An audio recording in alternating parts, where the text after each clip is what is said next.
Good morning. I am Aman Ahmed, chemistry teacher. आज intermediate chemistry के solution topics का पांचवा ऑनलाइन क्लास होगा। सभी स्टूडेंट्स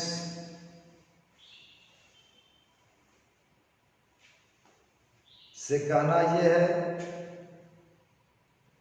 कि घर पर रहकर पढ़ाई पर अत्यधिक ध्यान दें। यही हमारी शुभकामनाएं आपके साथ हैं। पिछले लेक्चर में वाष्पदाब में अवनमन का आर्टिकल मैंने आप लोगों को बताया था।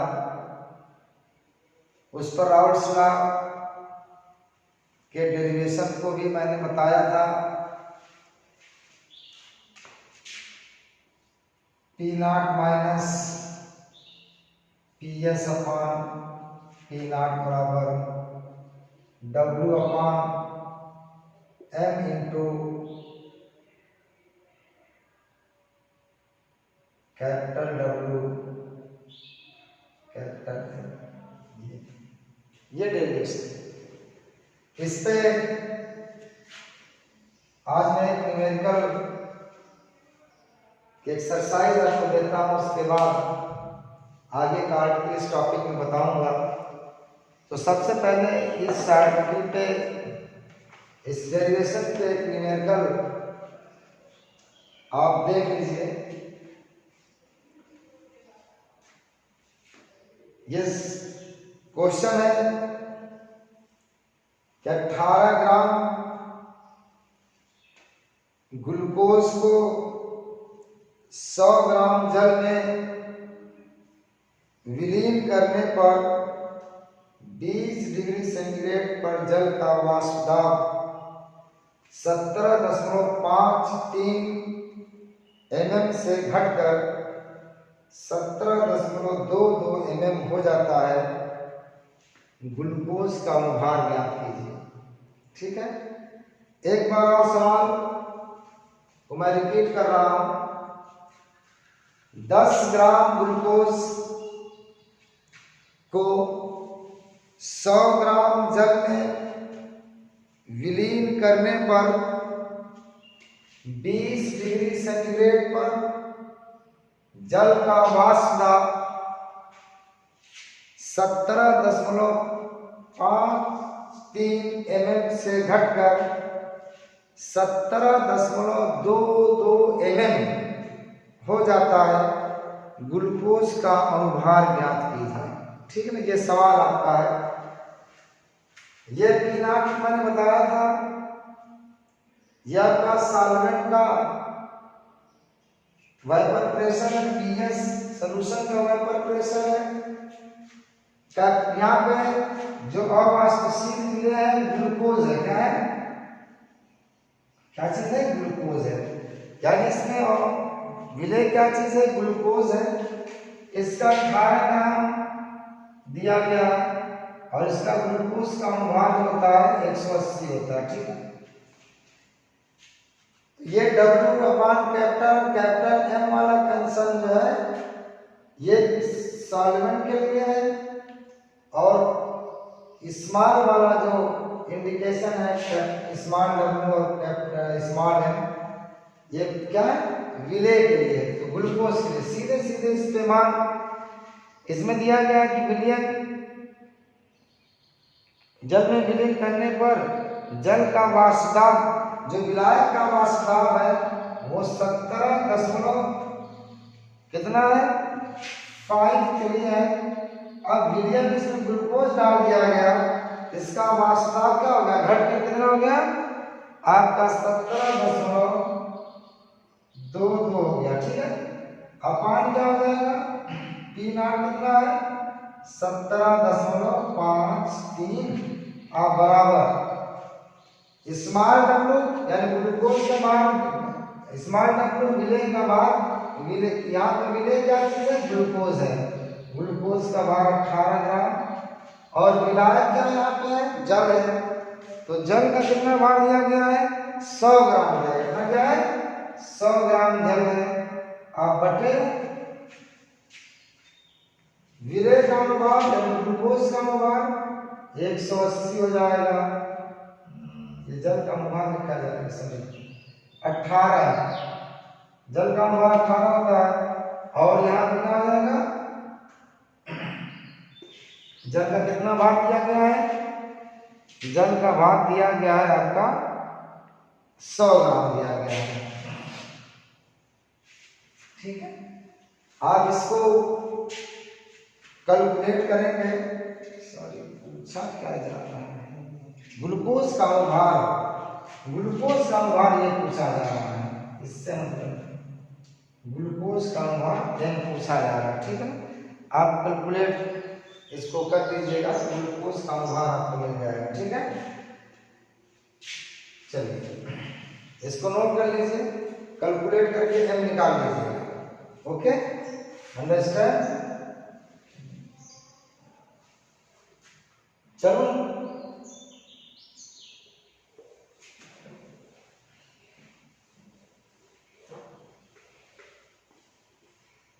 और एक सवाल आपके होमवर्क के लिए, आप इसको नोट कर लें और सवाल का आंसर आप कमेंट्स में भेज दीजिएगा, मैं देख लूँगा। 30% यूरिया के भार अनुसार 6% जलीय विलयन का वाष्प दाब 31.13 mm है, मिलीमीटर है। यूरिया का अनुभार ज्ञात कीजिए, यूरिया का अनुभार ज्ञात कीजिए। ब्रैकेट में दिया गया है कि 30 डिग्री सेंटीग्रेड पर जल का वाष्प दाब 31.70 mm है, 31.70 mm है। बिल्कुल ऐसा ही सवाल है जो मैंने बताया है, इसमें यूरिया का अनुभार आपको ज्ञात करना है। एक बार फिर सवाल मैं पढ़ रहा हूं, उसको आप नोट कर लें कि 30 डिग्री सेंटीग्रेड पर यूरिया के भारानुसार 6% जलीय विलयन, 6% जलीय विलयन का वाष्प दाब 31.13 mm है। यूरिया का अनुभार ज्ञात कीजिए। ब्रैकेट में दिया गया है 30 डिग्री सेंटीग्रेड पर जल का वाष्प दाब 31.70 mm है। ठीक है ना, ये आपका होमवर्क है, आप सवाल करके आंसर कमेंट्स में डाल देंगे। देखता हूं कितने लोग इस सवाल को कर पाते हैं। ठीक है, ओके, आगे चलो। इस टॉपिक का अगला आर्टिकल है क्वथनांक में उन्नयन, एलिवेशन इन बॉइलिंग पॉइंट। क्या है elevation in boiling point, elevation in boiling point, क्वथनांक में उन्नयन। अब सबसे पहली बात कि क्वथनांक क्या होता है, बॉइलिंग पॉइंट क्या होता है। कहा था कि वह ताप जिस पर किसी द्रव का वाष्प दाब एक वायुमंडलीय दाब के बराबर हो जाता है, उस ताप को क्या कहता है, बॉइलिंग पॉइंट कहता है। यानी वह ताप जिस पर किसी द्रव का वाष्प दाब वायुमंडलीय दाब के बराबर हो जाता है उसे हम क्या कहते हैं, क्वथनांक कहते हैं, बॉइलिंग पॉइंट आ जाता है। ठीक है ना। अब देखिए बेटा, अब देखिए बॉइलिंग पॉइंट और क्वथनांक, इसमें वेपर प्रेशर में रिलेशन क्या है, आइए बेटा आइए। Boiling point inversely proportional vapour pressure, वाष्प दाब, यानी वाष्प दाब कम होगा तो बॉइलिंग पॉइंट क्या होगी, ज्यादा होगी। वाष्प दाब ज्यादा होगा तो उसका बॉइलिंग पॉइंट क्या होगा, कम होगा। ठीक है ना। तो वाष्प दाब जितना ज्यादा होगा उतना ही ज्यादा वेपोराइजेशन की क्या होगी, क्रिया होगी, और वेपोराइजेशन जितना ज्यादा होगा उसका बॉइलिंग पॉइंट क्या होगा, कम होगा। ये भी डायरेक्टली प्रोपोर्शनल इवापोरेशन है। क्या है, इवापोरेशन। वेपर प्रेशर और इवापोरेशन का रिलेशन डायरेक्टली प्रोपोर्शनल है। जितना ज्यादा वाष्प दाब होगा उतना ही ज्यादा क्या होगा, इवापोरेशन होगा। आपका उसका बॉइलिंग होगी उसकी, वो द्रव उतना ही तेजी के साथ क्या होगा, वाष्पित होगा, और उसका बॉइलिंग पॉइंट उतना ही कम होगा। ठीक है ना।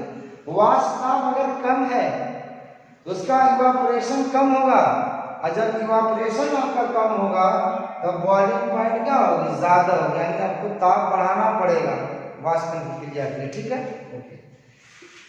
अब इसमें अगला आर्टिकल है, सॉरी अगली पॉइंट इसमें आती है कि विलियम के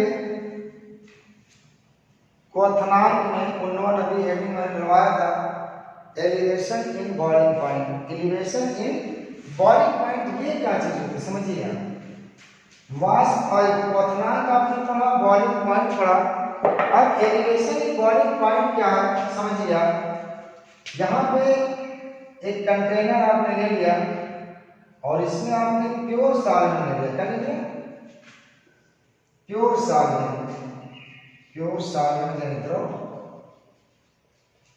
अब इसमें नॉन वोलाटाइल क्या है, non volatile solute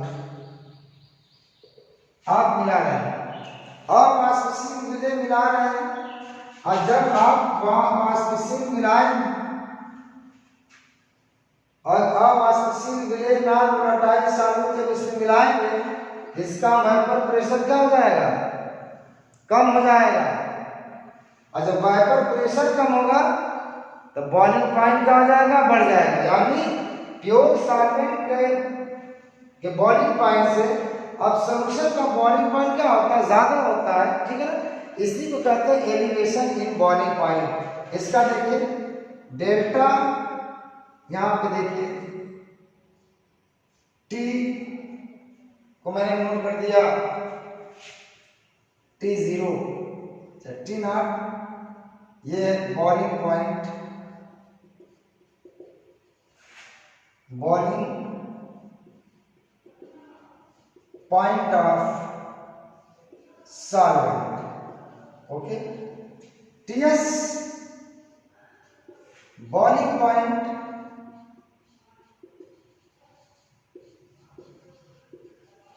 of solution. नीचे लिख लीजिएगा Ts ग्रेटर देन T0। इसका मतलब क्या हुआ कि सॉल्यूशन का जो बॉइलिंग पॉइंट है वो विलायक के बॉइलिंग पॉइंट से क्या है, विलायक के बॉइलिंग पॉइंट से ज्यादा है। तो कितना ज्यादा हुआ वही एलिवेशन बॉइलिंग पॉइंट पर आएगा। इसको देखो, ये फार्मूला क्या बनेगा, डेल्टा टीबी बराबर, अब इसमें किसका क्वथनांक ज्यादा है, टीएस का, सॉल्यूशन का, तो टीएस माइनस T0। ये आपका डेरिवेटिव फार्मूला आ गया जिसका एलिवेशन बॉइलिंग पॉइंट आप निकालेंगे। ठीक है ना। इसको हम क्या करते हैं, एलिवेशन इन बॉइलिंग पॉइंट। ठीक है, ये आपका डेरिवेशन आपको मिल गया, ये सूत्र फार्मूला आपका आ गया डेल्टा टीबी का मतलब elevation in boiling point TS minus T naught. Okay, बात समझ में आ गई। अब देखिए, अब एक पॉइंट ये देखिए कि जो डेल्टा टीबी होता है किसी भी विलयन या विलयन का होगा, किसी भी विलयन के क्वथनांक में उन्नयन जो होता है विलेय की मोलकता के क्या होता है, समानुपाती होता है। विलेय की मूल अवाष्पशील विलेय की मोलकता के सीधे समानुपाती होता है। उससे आपका डेरिवेशन निकल करके आएगा। आइए,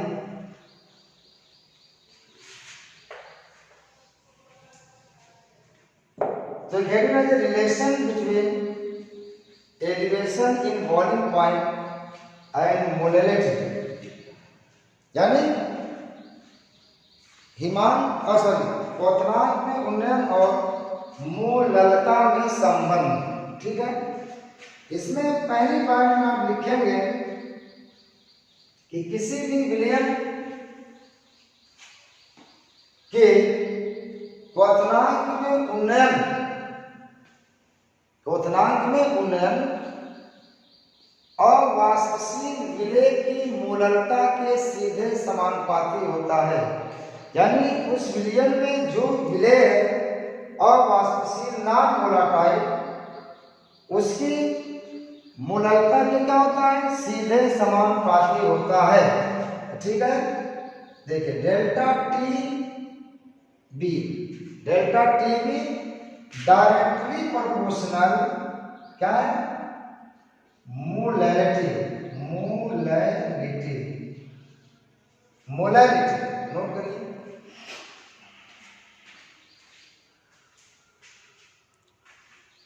डेल्टा टीवी बराबर डायरेक्टली प्रोपोर्शनल मोलैलिटी।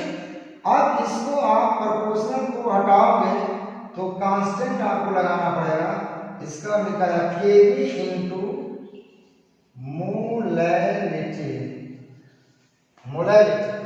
ठीक है, अब देखिए मोलैलिटी बराबर आपको पता है, ये हम 10 से कर दिया W अपान M इंटू कैपिटल W। ठीक है, ओके। अब इस फॉर्मूले में आप रख दीजिए केवी इंटू W अपान M इंटू क्या है ये आपका कैपिटल W। अब देखिए किलोग्राम में, इसको हम ग्राम में कन्वर्ट कर लेते हैं। किसमें, ग्राम में 1000 से भाग दे दीजिएगा तो केवी इंटू W गुणे 1000 अपान M इंटू कैपिटल W, ये किसमें हो जाएगा, ग्राम हो जाएगा। ठीक है, ग्राम में। ये अब ये जो कांस्टेंट आया है इसको कहा था मोलर एलिवेशन कांस्टेंट। क्या कहते हैं, मोलर एलिवेशन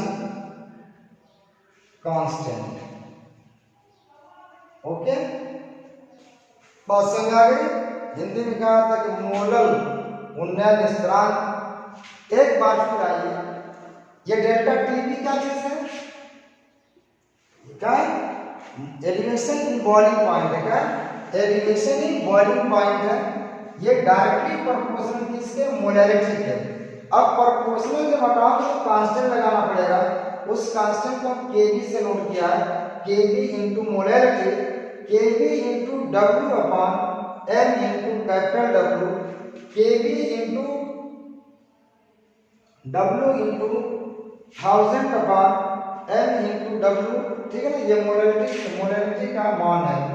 हम इसको ग्राम में कन्वर्ट करें क्योंकि इसको डेल्टा टीवी को ग्राम में निकाला जाएगा। तो ग्राम में कन्वर्ट करना है तो किलोग्राम को हमने ग्राम में लगा 1000 से भाग देते, 1000 ऊपर चला गया। ठीक है, ओके। इसको जो कांस्टेंट, इसको मोलर एलिवेशन कांस्टेंट कहा जाएगा। इसके फार्मूला, इस फार्मूले पे न्यूमेरिकल आएगा। इस आर्टिकल से, इस फार्मूले से क्या होगा, न्यूमेरिकल निकलेगा। अब वो न्यूमेरिकल विलेय का भाग हो सकता है, विलेय का अनुभाग हो सकता है। आगे मैं बताऊंगा, ऐसी एक्सरसाइज आपको मिलेगी क्या निकालना है तो बताऊंगा मैं, ठीक है, नोट कर लिया आपने। चलिए इसमें आप देखते हैं केबी का, आइए केबी का मान हमको निकालना है। यहाँ ये डब्ल्यू बराबर 1 ग्राम ले लिया मैंने, क्या ले लिया, डब्ल्यू बराबर 1 ग्राम ले लिया, कैपिटल डब्ल्यू बराबर 100 ग्राम ले लिया, क्या ले लिया, यह डब्ल्यू बाई एम मोल हो गया, यह 1 मोल ले लिया, क्या ले लिया, 1 मोल। अब देखिए इस फार्मूले में रखेंगे तो आपको मिलेगा डेल्टा टीबी बराबर, क्या निकल जाएगा, केबी मिल जाएगा।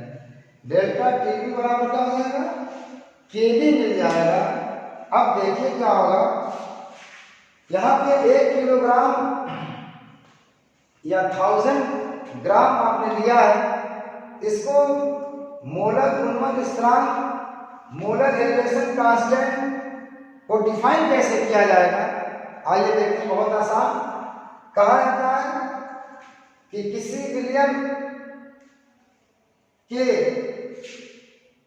क्वथनांक में गुणन,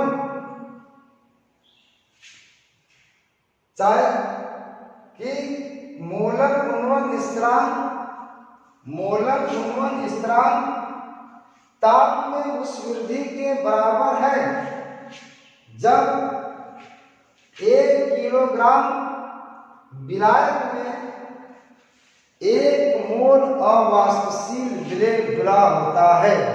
बस नहीं, बहुत आसान क्वेश्चन है। यहां से आइए, कहता है कि मोलर गुणन स्थिरांक ताप में उस वृद्धि के बराबर है जब 1 किलोग्राम या 1000 ग्राम विलायक में विलेय का 1 मोल उपस्थित होता है।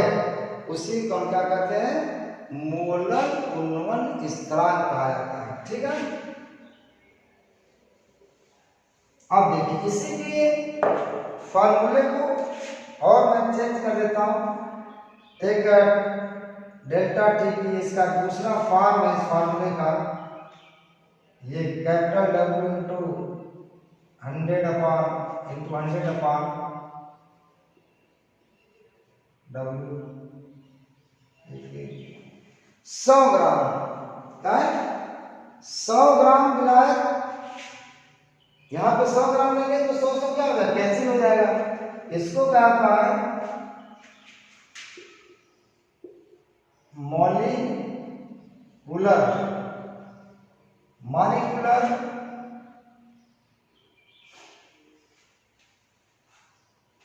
Elevation constant, molecular elevation constant आणविक गुणन स्थिरांक, ये फार्मूला इसको लागू होगा। यहाँ पे W बाई एम बराबर 1 मोल ले लिया, कैपिटल W बराबर 100 ग्राम ले लिया, तो डेल्टा टीवी बराबर क्या हो जाएगा, केबी डैश। ये क्या चीज है, इसको कहता है मॉलिक्यूलर एलिवेशन कांस्टेंट। वहां पे मोलर एलिवेशन कांस्टेंट था, यहाँ पे मॉलिक्यूलर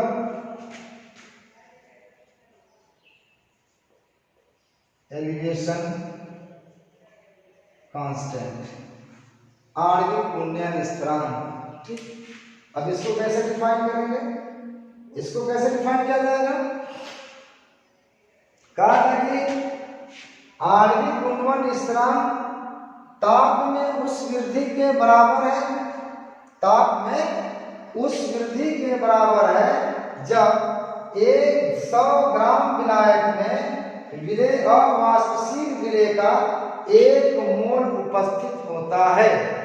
100 ग्राम विलायक में अवाष्पशील विलेय का 1 मोल क्या होता है, उपस्थित होता है। ये आपका, इसमें एक सवाल देख लीजिए, फिर मैं अगला आर्टिकल बताऊंगा। एक सवाल है,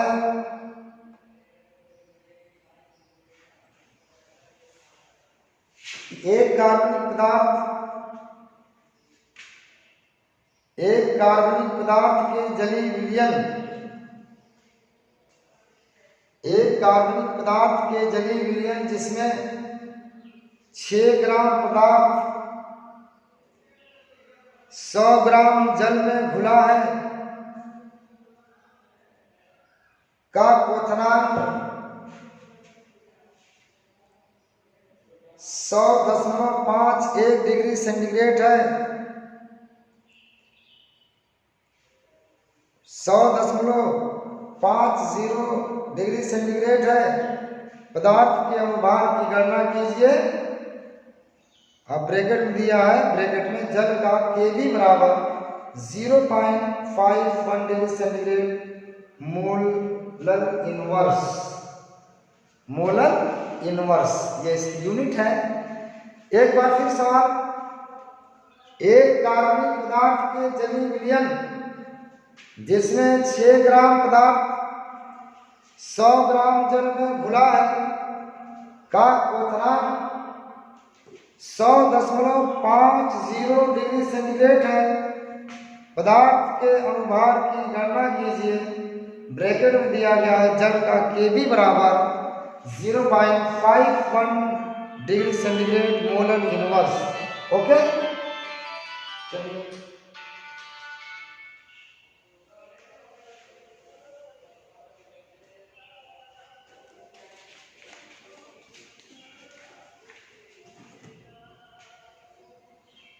ये आपका सवाल,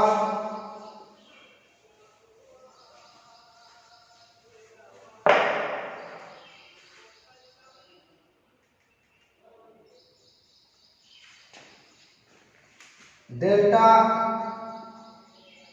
टीवी बराबर Kb इंटू W बड़े 1000 upon M into capital W, ये फार्मूला आपके पास है। जब यहाँ पे सॉल्वेंट क्या चीज है, सॉल्वेंट आपका वाटर है, ठीक है। अब हमको विलयन का सॉल्यूशन दिया गया है, विलायक यहाँ पे विलयन का बॉइलिंग पॉइंट दिया गया है। सॉल्वेंट का बॉइलिंग पॉइंट हमें पता है, वाटर 100 डिग्री सेंटीग्रेड होता है, तो डेल्टा टीवी निकल जाएगा। डेल्टा टीवी बराबर T S minus T not, यहां पर देखिए T0 या टी नॉट Ts, ये सॉल्यूशन का टेम्परेचर है जो आपके एक्सरसाइज में दिया गया है। ये 100.34 डिग्री सेंटीग्रेड है। 100.50 माइनस T0 का मतलब बॉइलिंग पॉइंट ऑफ सॉल्वेंट, यहाँ पे H2O है, H2O का क्वथनांक आपको पता है 100 डिग्री सेंटीग्रेड होता है। आप घटाएंगे 0.50 डिग्री सेंटीग्रेड, डेल्टा टीवी आ गया। बहुत आसान है, ये पूछा जा रहा है, ये अनुभाग विलायक का भाग दिया गया है 0.50 बराबर Kb का मान दिया गया है 0.51 इंटू विलय का भाग दिया गया है आपका 6 ग्राम यूरिया दिया गया है इंटू 6 इंटू 1000 अपॉन M निकालना आपको इंटू 100 ग्राम आपका H2O का भार दिया गया है। अब इसको आप कैलकुलेट कर दीजिएगा तो आपको मिल जाएगा, ये तो ये कैंसिल हो गया आपका, ये आपका 60 हो गया, कितना हो गया 60, 0.51 इंटू 60 अपॉन एम, या इसको मिनिमाइज कर दीजिए, 6 में 6, 6 5 30, 30.6 अपॉन एम। अब एम बराबर आप करके आप निकाल लीजिएगा, एम बराबर क्या हो जाएगा, एम बराबर 30.6 अपॉन 0.50। आप भाग दे दीजिएगा, आपको सवाल का जवाब, आपको आंसर मिल जाएगा। ओके, चलिए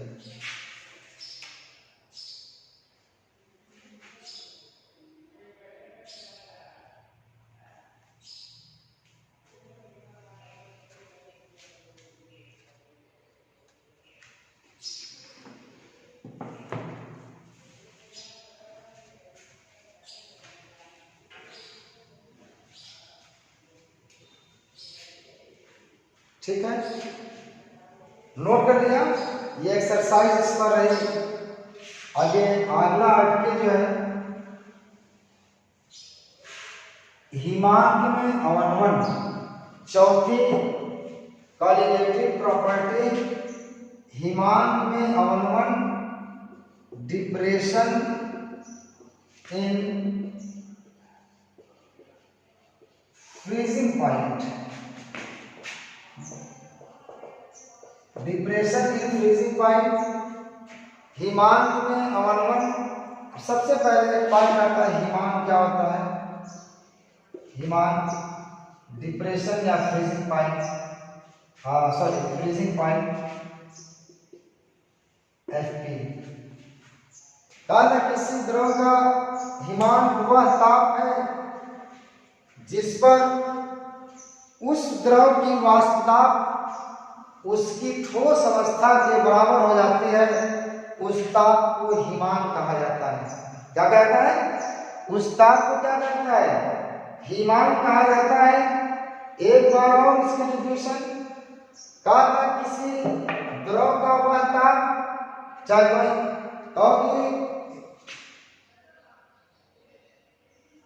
किसी द्रव का वह ताप जिस पर द्रव की वाष्पता उसकी ठोस अवस्था की वाष्पता के बराबर हो जाती है, उसे हिमांक कहा जाता है। ठीक है ना, ओके, ये डिफिनेशन हो गई। अब डिप्रेशन फ्रीजिंग पॉइंट, ये आपका कंटेनर है, ये सॉल्वेंट आपने लिया है, द्रव को ये प्योर सॉल्वेंट के रूप में, नॉन वोलेटाइल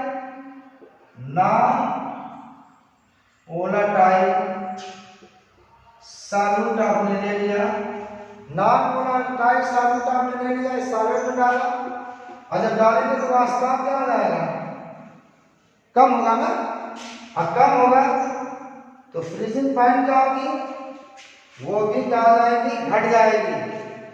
तो फ्रीजिंग पॉइंट डायरेक्टली प्रोपोर्शनल किसके है, वेपर प्रेशर के। ठीक है, freezing point directly proportional vapour pressure के, नोट कर लो।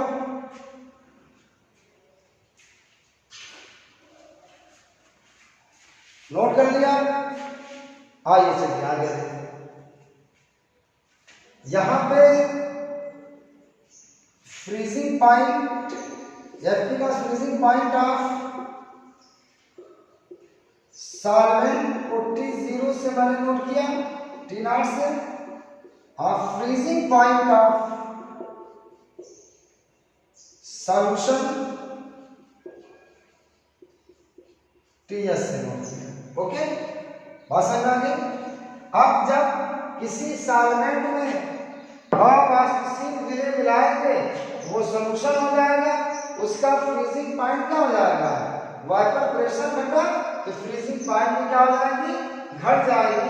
तो हम लिखेंगे डेल्टा TF बराबर, इसमें कौन ज्यादा है, फ्रीजिंग पॉइंट ऑफ सॉल्वेंट ज्यादा है कि freezing point of solution, freezing point of solvent तो T0 माइनस TS, और ये क्या हो जाएगा, ये का डिप्रेशन इन फ्रीजिंग पॉइंट क्या है, depression in freezing point delta TF बराबर क्या हो गया, depression in freezing point, depression in freezing point. बात समझ आ गई। Freezing point of solvent T naught से freezing point of solvent T S से डेल्टा टीएफ बराबर T0 माइनस टी नॉट और T naught minus T S. Delta TF क्या है, depression in freezing point, delta T0 क्या है, freezing point of solvent, और T क्या चीज है, टीएस क्या है, फ्रीजिंग पॉइंट ऑफ सॉल्यूशन। या आप लिख लेंगे कि T naught greater than TS.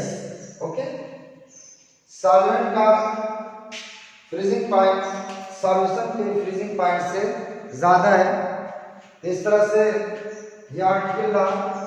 अब इस पर बिल्कुल जैसे मैंने एलिवेशन इन बॉइलिंग पॉइंट के बारे में बताया, ठीक उसी तरह से इस पर भी डेरिवेशन आपको मिलेगा।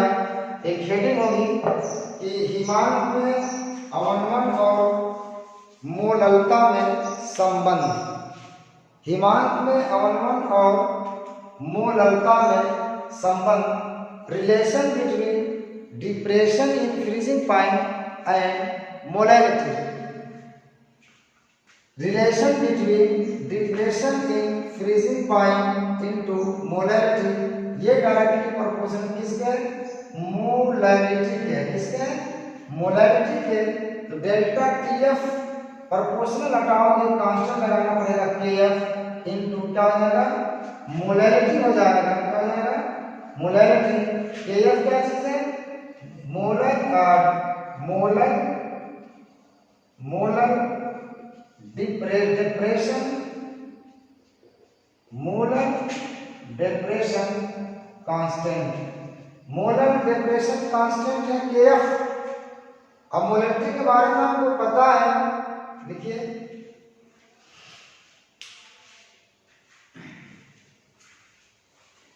पता आपको है मोलैलिटी बराबर क्या होता है।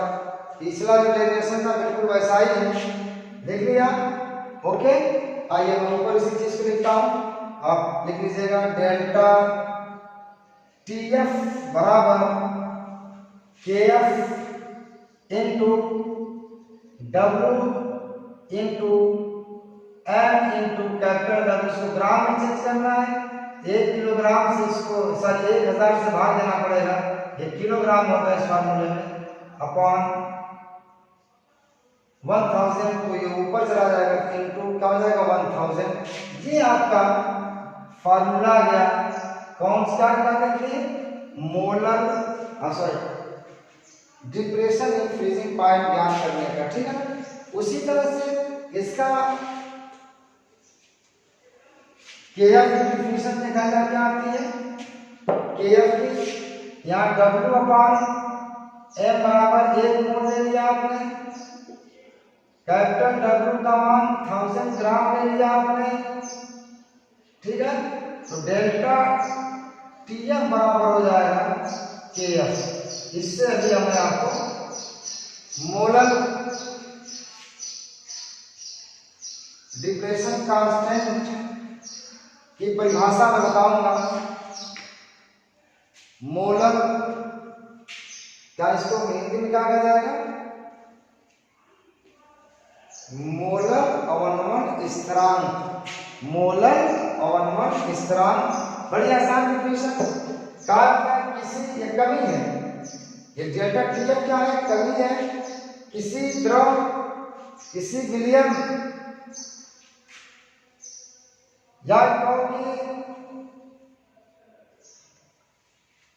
कि मोलर अवनमन स्थिरांक ताप में उस कमी के बराबर है जब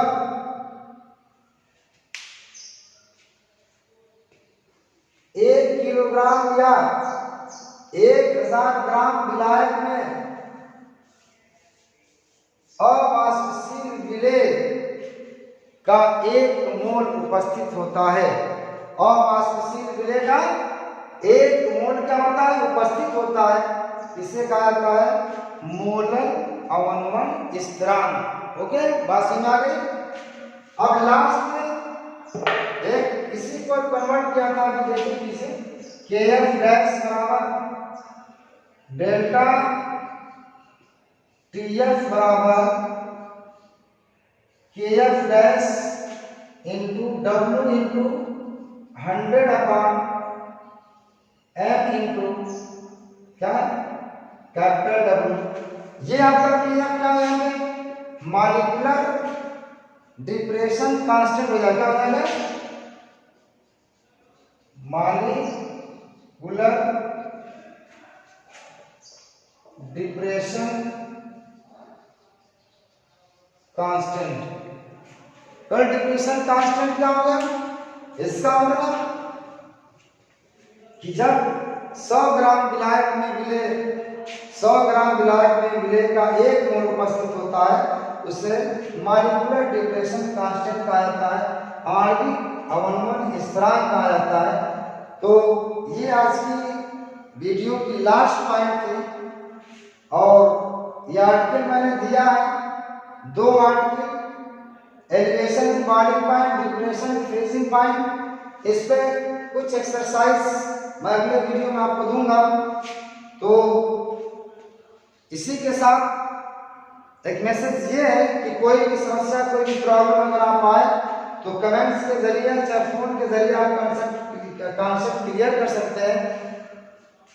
तो आज के लिए इतना ही, धन्यवाद।